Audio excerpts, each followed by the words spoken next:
Oh, the United States is making it clear it has the back of our closest ally in the Middle East. The White House saying in part, quote, Israel is a staunch ally of the United States, and we support its right to defend itself from the Iranian-backed Syrian and militia forces in southern Syria.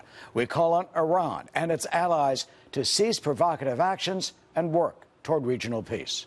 Joining us now is Israeli Ambassador to the United Nations, Danny Danon, who is also a former Israeli Deputy Defense Minister, and he joins us from Florida today. Ambassador, welcome.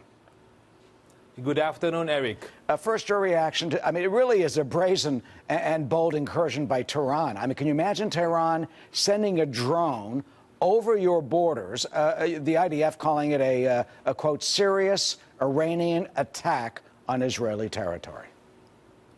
Eric, it's a blatant violation of our sovereignty. Can you imagine an Iranian drone flying over Europe, over the US, over Russia? What would have been the reaction of those countries? What we saw yesterday was an example for what we have been warning for months. We cannot ignore the presence of Iran in Syria. They are building bunkers. They're bringing troops into Syria. Thousands of soldiers coming into Syria. And I ask myself why. ISIS has been defeated. So why the Iranians are building factories of missiles? Why they are bringing more troops? The only reason is to threaten Israel, to destabilize the region. We cannot allow Iran to becoming the largest arms depot in the Middle East. Are you concerned that Iran could establish a base or many bases in Syria and even perhaps in Lebanon? Indeed. We have that information, and we said it very clearly. We will not allow them to put presence next to our border, because we saw what happened yesterday. It was only a small example of the future, and we know that they want to create chaos in Syria. They want to have the same instability that they have today in Lebanon. They want to have it in Syria. That is something that I think the international community should address. And by the way, Eric, it's not only us who are worried about the Iranian presence. Other Arab countries are also following very carefully what's happening today in Syria.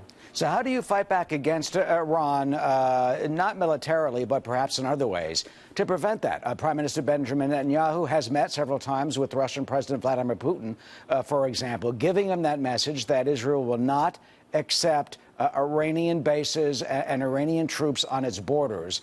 Do you think that Putin will listen, and how do you get the world community then around to support you when it comes to Iran trying to extend its reach? First, we expect the international community to speak very clearly about those violations.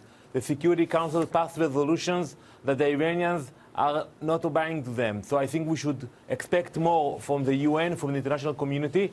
But also, when we speak about the future of Syria, we have to make sure that those who are involved in the future agreement in Syria will know that the Syrians cannot put their forces next to our border, next to the Jordanian border.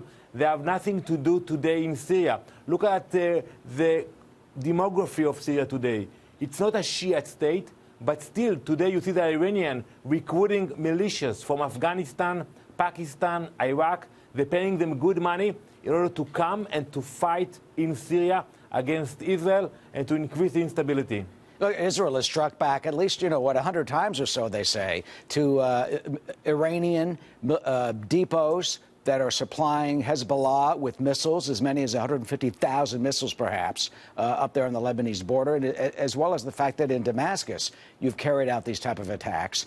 What is your message, and how do you think the U.S. should react in terms of trying to stop Iran, and if that is even possible? Or is this the first step toward, what potentially could be a broader conflict? We don't seek any escalation. We will hope to see stability in the region. Also, we want to see the end of the violation and the atrocities in Syria. But we cannot ignore the fact that the Iranians are trying to build factories of GPS-guided missiles that can threaten any target in Israel. We cannot allow it. We will do whatever is necessary to protect our citizens. And we expect from our allies and other players in the region to be worried also, because today the Iranians are invading into the Israeli airspace and are threatening Israel, but in the future it will be a threat also to Europe and the US. Well, this was unbelievably provocative for them to send that drone over. They call it laughable, but still the danger and the threat is there from a nation that has called for wiping Israel off the map. Ambassador Danny Danon, thank you so much. And you'll be back at the United Nations this week. You've called on the UN Security Council to condemn this, and we'll certainly see what happens. Ambassador, thank you. Thank you very much. Thank you.